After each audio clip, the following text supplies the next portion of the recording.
welcome back to Atypical Talk. This is a podcast where we have conversations that illuminate the intersection of faith, culture, and the common spaces of our humanity. I'm Abby. I'm Joel. And I'm Kenton. Yes, for Kenton's fan base, he is back. We have heard the cries for more Kenton. Yes. That's my wife. It's like, it's Laney Schreier1 at Gmail, Laney Schreier2 at Gmail. Right in. Keep going, babe. Keep going. So our first question, before we get into a topic we're going to be talking about aliens, I wanted to ask, if aliens came to Earth not knowing anything about humans and life on Earth, what would you want to show them?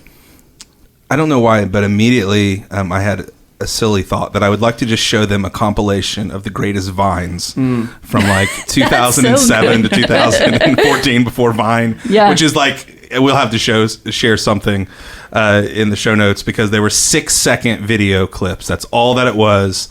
And so you just had to do something ridiculous and funny that was like almost like on a loop at 6 seconds. It feels like early internet for me, but I've just been like, here, Mr. Martian, check this out. And this is what humans can do. This is what we're capable of.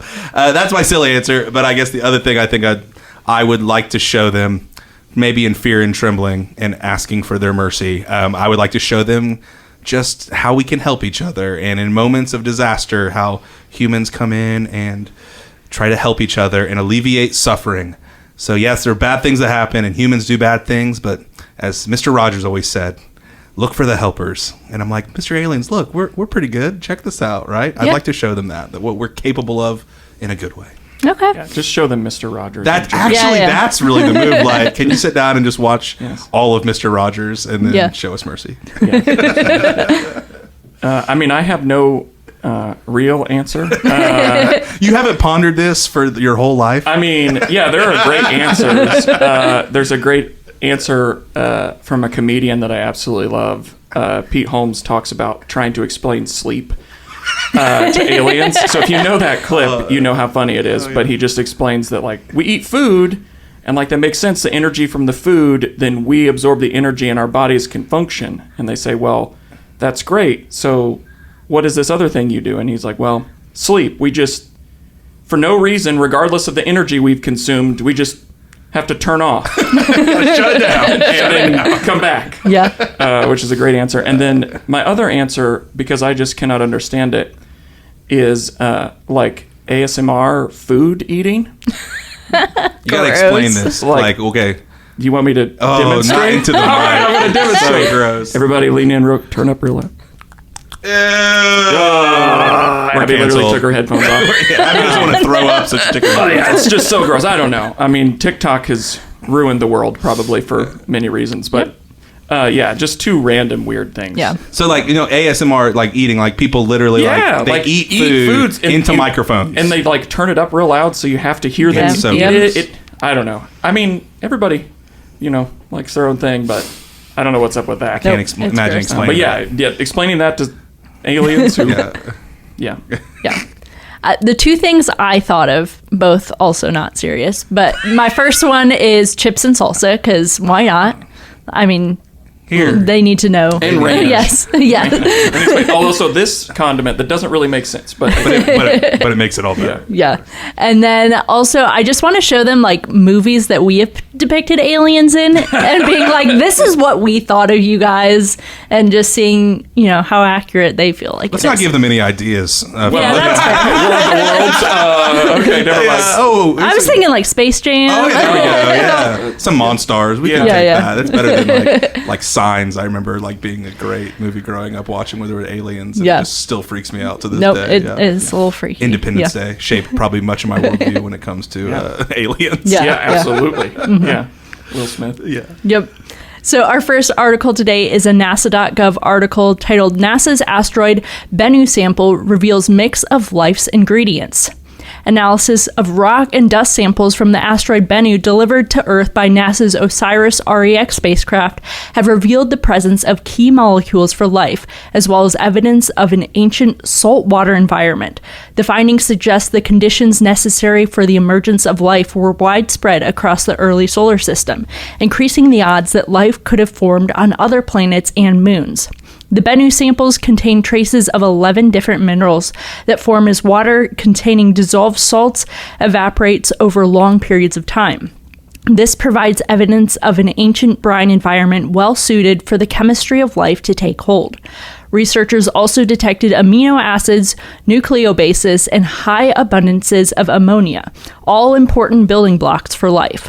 While these compounds had been found in extraterrestrial rocks before, identifying them in a pristine sample collected in space supports the idea that objects like Bennu could have been an important source of raw ingredients for life throughout the solar system. However, some mysteries remain. The Bennu samples contained an equal mixture of left-handed and right-handed amino acids, whereas life on Earth almost exclusively uses the left-handed variety. The reason life turned left instead of right remains unknown. This is all science stuff I'm not quite sure I understand, but it's all... I'm glad I'm not alone. Overall, the OSIRIS-REx mission has provided major new insights into the potential for life to emerge in our solar system, though the question of why we only see life on Earth so far remains tantalizing. Tantalizing. Yes. So what did you guys think of this? It's pretty wild. Yeah. That, you find the building blocks, you find these pieces of our chemistry out there in a way, right? Yeah. Of chemistry that we see on Earth out there. So it's pretty wild, pretty mysterious. Yeah. It's almost like finding, ancient civilization or the remains of what could have been there and stuff. So would the existence of extraterrestrial life change your view of God? Why or why not? Oh, I'm sure it would. Yeah. And I don't mean that as in immediately I think it's all hogwash. But, I feel like any kind of major discovery, life event, mind-blowing thing that happens in human history, you re-examine everything, and you possibly have to open up yourself to new understandings, new interpretations, so that you can make sense of it all.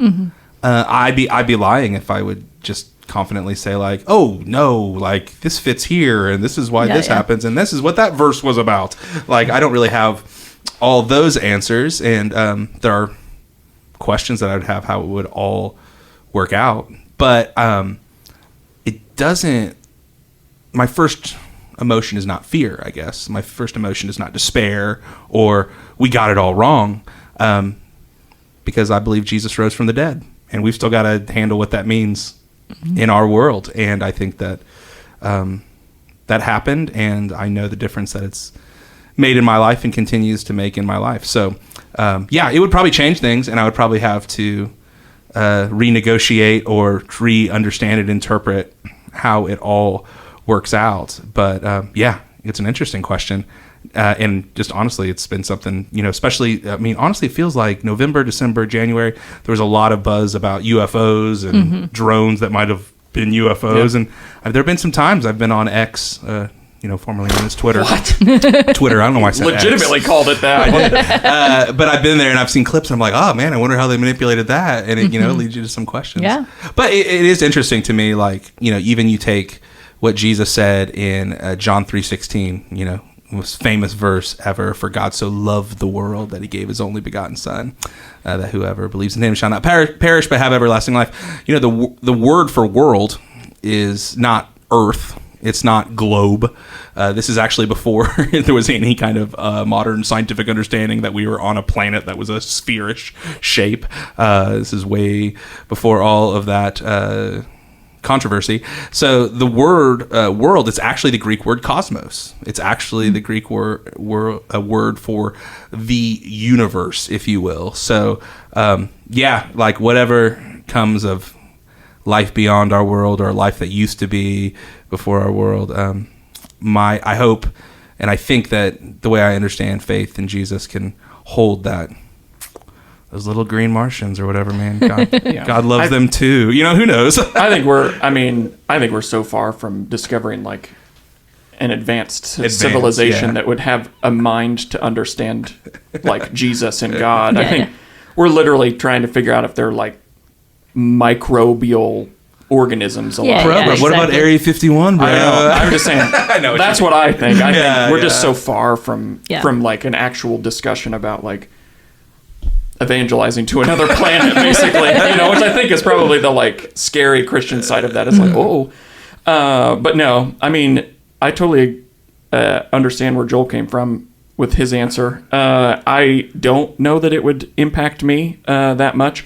One, because I think that's the first step. If all of a sudden, an alien landed here, that would probably shake me to my core more. But, like when I read things like this, it's a petri dish. Yeah, kind of thing. I don't look at it as like a challenge to believing in God or a challenge to following Jesus. I just look at it as like, oh man, there could be like a rat-like creature on a different planet. I don't know. Yeah. They're just picking random things. But I mean, there's just so many things that are wrapped up in that I don't know. And even if there were, I don't know how much that would change. That might make me, like look and like renegotiate with certain scripture and look deeper at like questions of like, does the word, world mean this planet or like vice versa, or the entire universe, which he is the creator of, obviously not just Earth. So like, I don't know.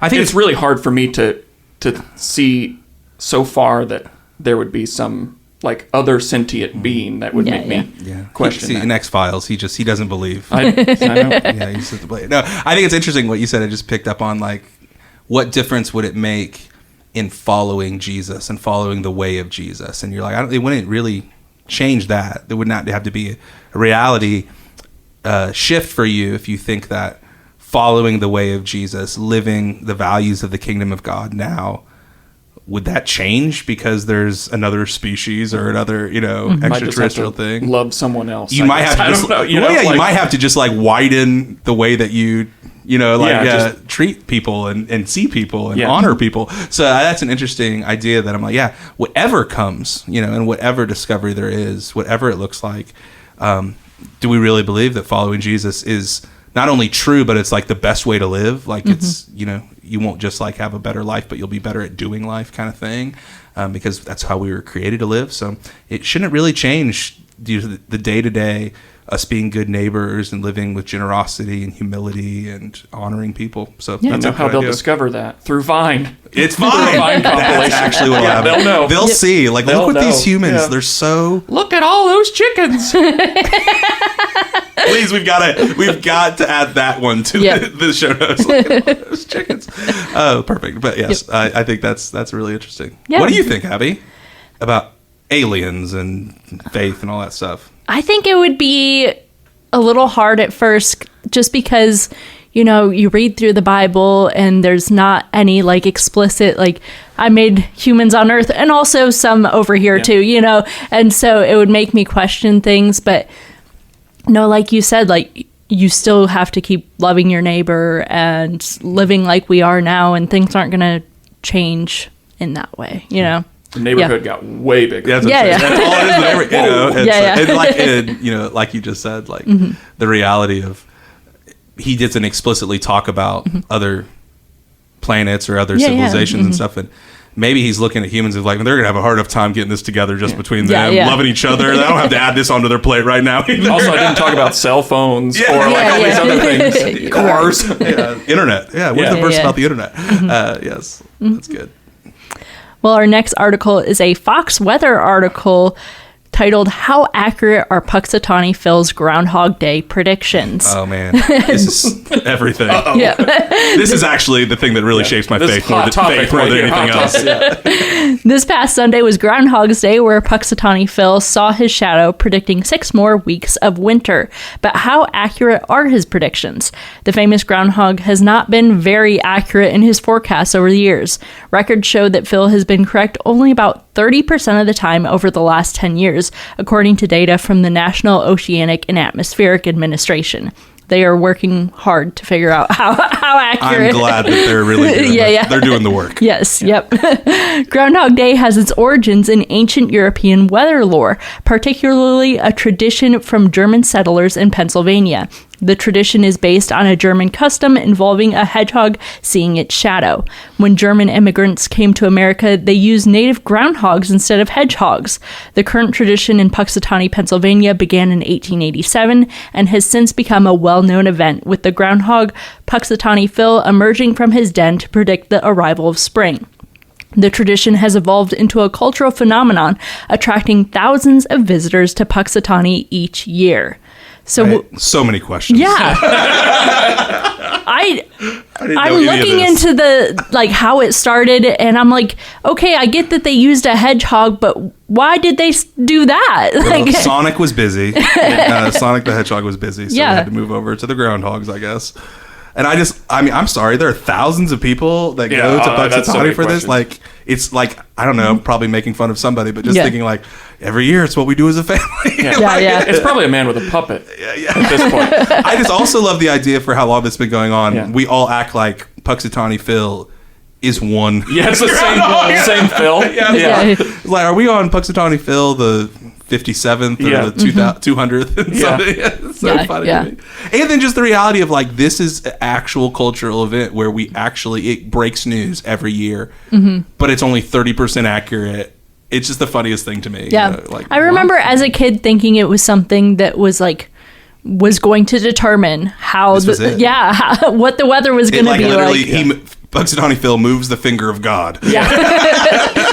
It's one of those, chalk that up with like how quicksand was so, like we all were worried about quicksand. I was so we all needed to know what Punxsutawney Phil was. What's he saying this year? Because I really want spring to happen. And to think like 30% accurate, not to insult any meteorologists, but like, I'd like to see their percentage sometimes too. I would love to see that. So maybe they're right on. Like if you can't even tell like actual weather now with like modern technology.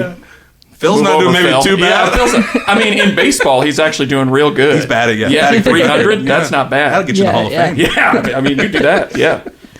Yes, but it's a silly tradition. Yeah. I've seen other cities do something similar where they're branching off, and like I saw a picture of a city doing it with a jackrabbit, and the person the person was wearing like a mullet wig while they were doing it. I don't know what that had to do with anything, but it's the way the wind blows the mullet. Party in the back. That's how you know if it blows to the west.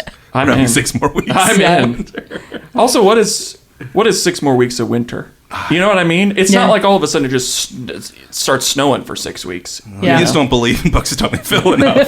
It was 65 degrees yesterday. Yeah. So that's amazing. And like to think too, like how different the weather is across America. Yeah. Where like maybe in Pennsylvania it was snowing yesterday, but it was 65 in Indiana in February. You're like, this just makes the more you think about it, this makes no sense at all. It's literally like the Farmer's Almanac. Hey, farmers, please. I'm sorry. Let's not offend them. Canceled. Here we are. But like the bad boy predicts the entire year. Yeah. I mean, I'd like to see their percentage too. Yeah, exactly. So, with the topic of Groundhog's Day, I started to think about the movie. Bill Murray. Yes. What day in your life would you like to relive? Not like in Groundhog's Day where you have to live it over and over and over again. Just like if you could just go back to that day. Yeah. For me, this was really quick. I don't know why this came to me so quickly, but this is going to sound much sweeter than it actually probably is, but my wedding day. My wife's listening somewhere while doing laundry and just laughing at me thinking of this. But it's just funny looking back on my weather day. Yeah. It's funny looking back on my wedding day, which my wife and I just celebrated 15 years of marriage. And looking back on it, I'm like, oh my gosh, that was such a long time ago. And I don't really remember anything. Like you have all these people around you that mean the world to you, and you just don't remember anything about that actual day at all. And you're like, man, I wish I could like go back and like be more present. And there's people that are not with us anymore. Like my dad's not with us anymore, and some other family members and things like that, where I'm like, oh man, just wish I could go back to that moment when there was no drama, whatever was going on in the world, sort of you're blocking out for that time, and it's just you and the people you love the most celebrating with you. That'd been cool. And then if I could caveat that, what day in your life would you like to relive my wedding with but like with people I know now, like I just have so many like friends and people that I do life with, like even you two and people I work with that like I didn't know very well. I didn't know you at all when we got married. And I'm like, oh, I'd love to have them with us too. You know what I mean? So just thinking about like reliving that and actually being more present. I think I was 22. So I was like a kid, and you're just like sort of going through it. Yeah. Yeah. So that's my first definitely answer. black out at your man. like not in like a crazy way.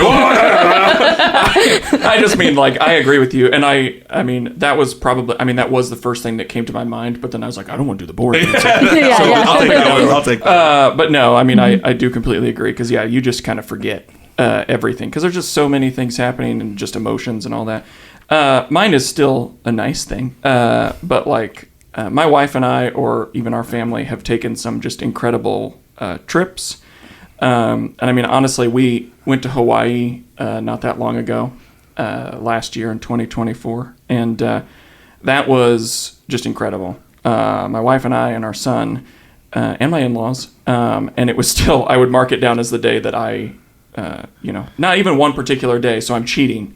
I just want that whole week again, just over and over. It was just such a good time in a place that was just so incredible. Same thing when my wife and I went to like Zion National Park in Utah. It was just like an out-of-body experience to just see like this beauty that I just can't explain. And then there was, the nature too. Lady's gonna email gotcha. I'm gonna get more emails now. But no, like it just, I just connect with God through nature. So places like that, I could relive and go see that again. Honestly, I thought Joel was 100% going to say like watching the Avengers Endgame for the first time or something like that. That was number 2, wasn't it? That was on my list, but I'm like, that's going to make me sound like a monster that I don't love people. But there are certain things like watching the show Lost for the first time again, watching Avengers Infinity War and Endgame, West Wing for the first time to go back. Oh my goodness. But no, that wasn't my real answer. Nerd. I almost put a caveat like you can't say your wedding day. You can't say the day that your child was born. I mean, I would relive that. My wife, probably. The result of that, yes, but the day itself of having your child born. Mine's kind of silly and more recent, but back in October, or maybe it was the end of September, me and my family and my husband, we all went to Cedar Point for a day. And it was just so great getting to hang out with everyone and have a goofy day. And we were there until it was like midnight because it was Halloween. And so it was just so much fun getting to hang out and being scared together because we went through the haunted houses and stuff. It was just a great day. So I'm looking forward to that again this year. Is it going to be like, you think, a tradition you guys are I want to do that. Cool. Yeah. That is a cool thing when you can enjoy time with your family as an adult and you have like, I think that's just awesome. Like waiting in lines, but you know the people and you can joke and be with all day. Still not waiting in lines. Well, there weren't too bad of lines that day too, earlier in the day. Yep, you should relive that day over and over again. Yeah, that's awesome. Our last topic today is a Relevant magazine article titled "New Christians Should Not Be Given a Microphone." The article discusses the concerning trend of influencers becoming Christians and using their platform to talk about their newfound faith before they've had time to properly learn and grow in their faith. Many of these influencers run podcasts and platforms and don't actually dive into scripture or theology. They lean heavily on feelings.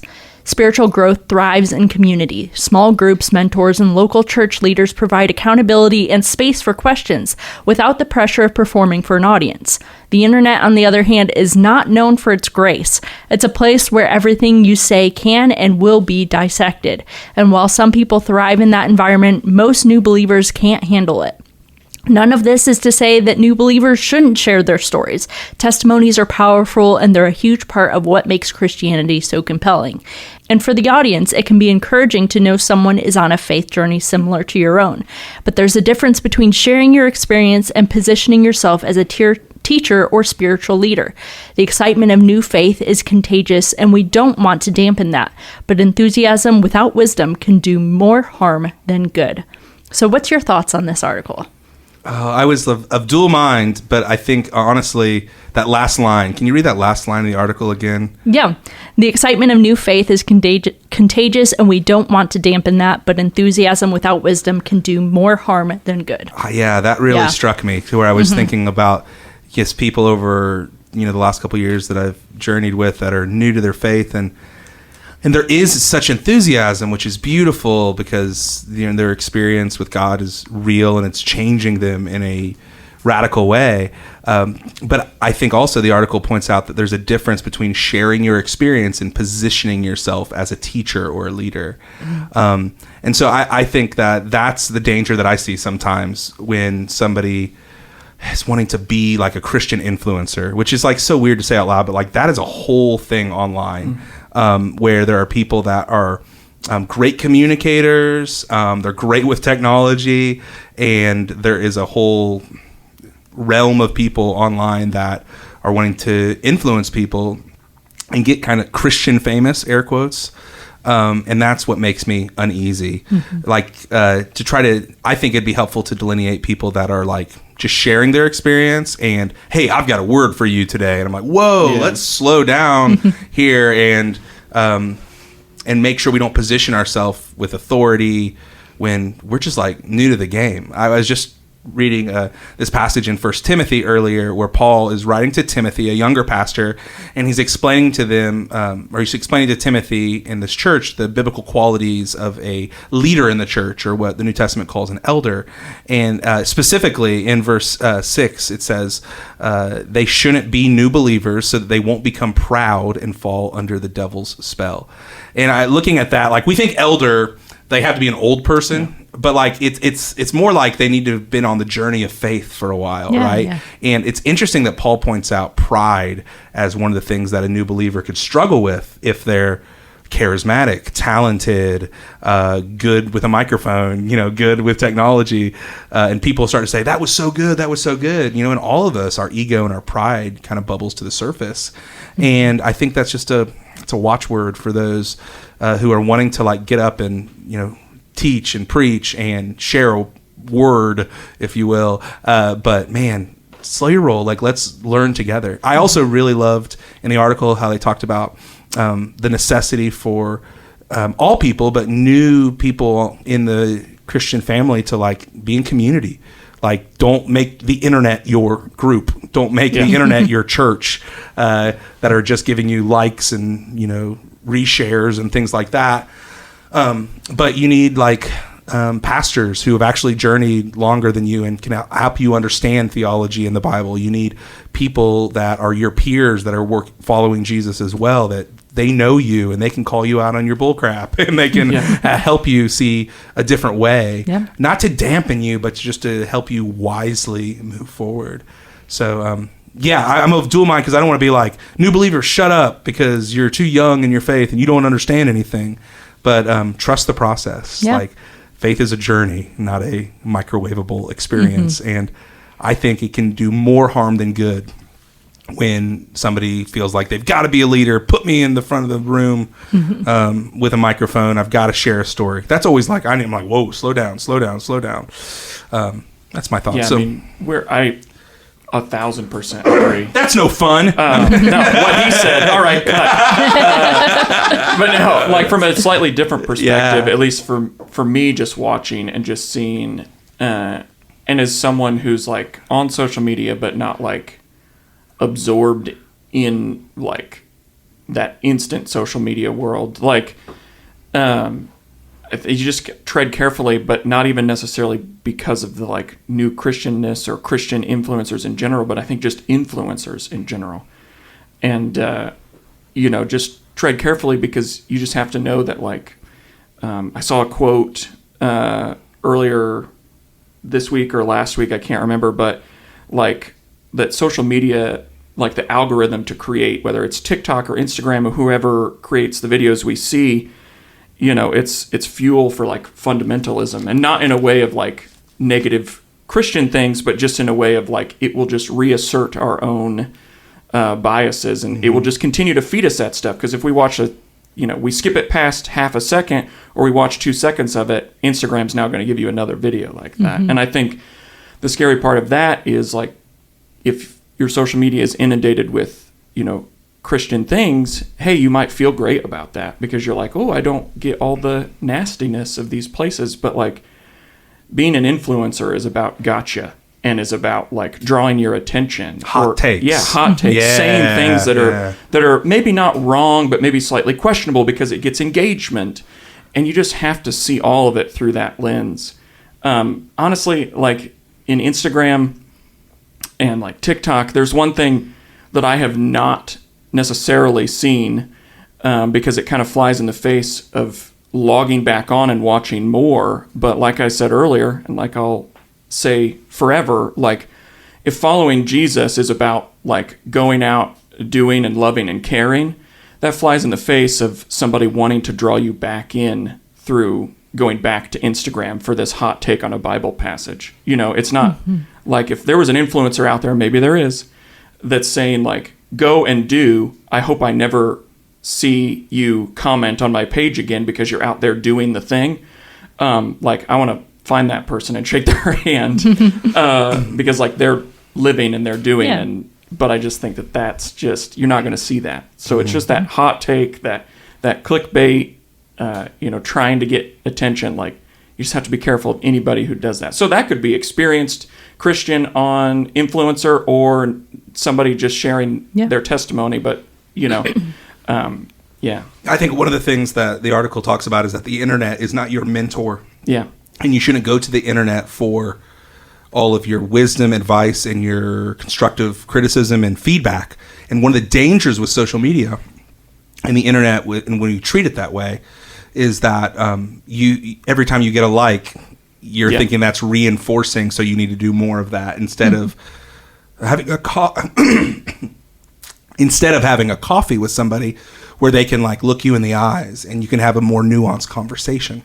And I think that's one of the dangerous things with treating like the internet as that's my congregation or these are my people, because they're like, they're not real people. Like, you're so much more than just a presence on the internet, and you need more than just people liking and sharing and saying, you got it, great word, to what you're saying.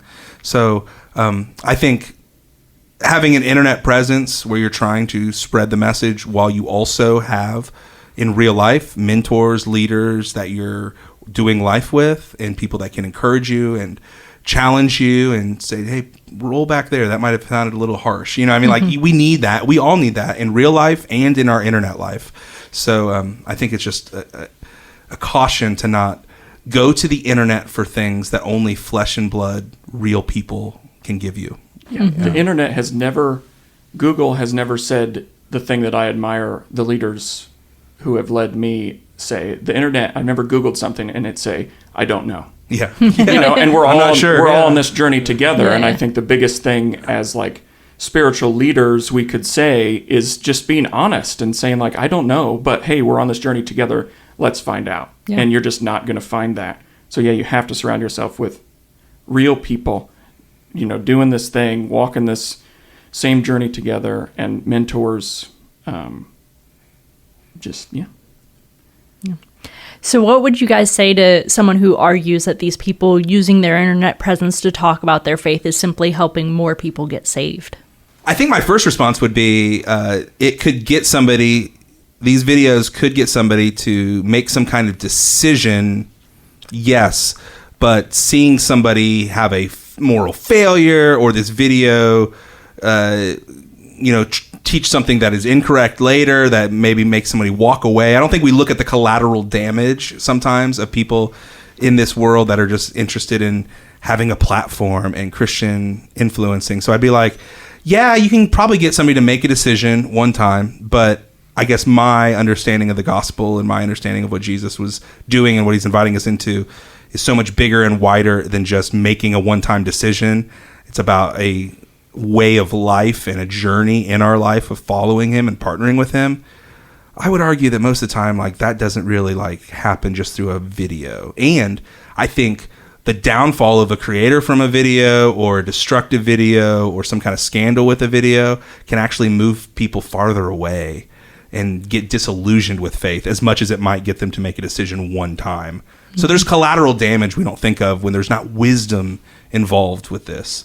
And we shouldn't just be looking at how many views or how many shares, but is this content creator someone who's faithfully following Jesus and loving their neighbor 5 years from now? Yeah. Or was there a scandal where they got a divorce and there was an affair and there was all this kind of thing? Like, people later be like, oh, so maybe God didn't speak through that video. Maybe this whole thing was just emotional manipulation. And I don't think we think about the collateral damage when there's not wisdom and careful approach to people making these things. So, yeah, to get somebody saved, to make a decision one time, yeah, that could probably happen. But I think, one, that's maybe not Jesus's primary message when you look into the Gospels. Yes. And then also, I think there's collateral damage where people get real messed up and disillusioned later because of a fall or a scandal. Yeah. I mean, I will actually say 100%. Yeah, I think it's just, it's one step in the journey. You know, it's a massive step, obviously, and very important in saying, you know, that you choose to follow Jesus. But then, you know, following through with that, it just enhances your life more, or it, you know, brings up the life of those around you. You know, there's so much more. And I think that if that's the first step, then, like, where's the follow-up for getting them connected, for getting you in community with other people? Because just as humans in general, we function better when we're together with other people. You know, religion and following Jesus aside, like, as much as I love staying home on the couch in my PJs, I'm a better human when I am amongst other humans. Yeah. Or aliens. Oh, I don't know. All back. Well, that is it for this episode of Atypical Talk. If you have any topics you'd like us to talk about or questions, you can email those to atypicaltalkpod@gmail.com. You can follow us on Instagram, Facebook, and TikTok at Atypical Talk Pod. Make sure to subscribe on your favorite podcast platform to get updates when new episodes go live. We hope that these conversations today have helped you think wider, love deeper, and partner with God to bring the up there down here in your everyday life. Thanks for listening.